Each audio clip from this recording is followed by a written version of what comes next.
நாட்டின் பொது சேவை துறையில் பணியாற்றும் வாய்ப்பு அனைவருக்கும் வழங்கப்படுகிறது என்று செனட்டர் டத்தோ சிவராஜ் சந்திரன் தெரிவித்தார். பொது சேவை துறையில் ஆட்சேர்ப்பு செயல்முறை தொடர்பான பல்வேறு அம்சங்கள் குறித்து அத்துறையின் தலைவரை சந்தித்து தாம் விவாதித்ததாக அவர் குறிப்பிட்டார். பொது சேவை துறைக்கு விண்ணப்பம் செய்பவர்களின் தகுதி, திறனின் அடிப்படையில் அவர்கள் தேர்வு செய்யப்படுகிறார்கள் என்று சிவராஜ் குறிப்பிட்டார். தற்போது பொது சேவை துறைக்கு விண்ணப்பம் செய்பவர்களின் எண்ணிக்கை அதிகரித்துள்ளதை தாம் மிகவும் வரவேற்பதாக அவர் கூறினார்.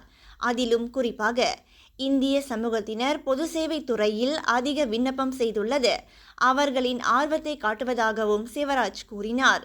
மேலும் தகுதியானவர்கள் வாய்ப்புகளை பெறுவதை உறுதி செய்வதற்கான முயற்சிகளை தீவிரப்படுத்தவும் தாம் உறுதி பூண்டுள்ளதாக அவர் கூறினார். பள்ளிகள், பல்கலைக்கழகங்களில் அரசாங்கத்தின் வேலை வாய்ப்புகள் பற்றிய தெளிவான தகவல்களை வழங்குவது அவசியமாகும். மேலும் மாற்றுத்திறனாளிகள் மத்தியில் அரசு ஊழியர்களை பணியமர்த்துவது குறித்து தாம் கேள்வி எழுப்பியதாகவும் அவர் கூறினார். இந்த குழுவிற்கான ஆட்சேர்ப்பு முறையை மேம்படுத்துவதற்கான முயற்சிகள் கடந்த ஆண்டு முதல் நடைபெற்று வருவதை பொது சேவைத்துறை உறுதிப்படுத்தியதாக சிவராஜ் கூறினார்.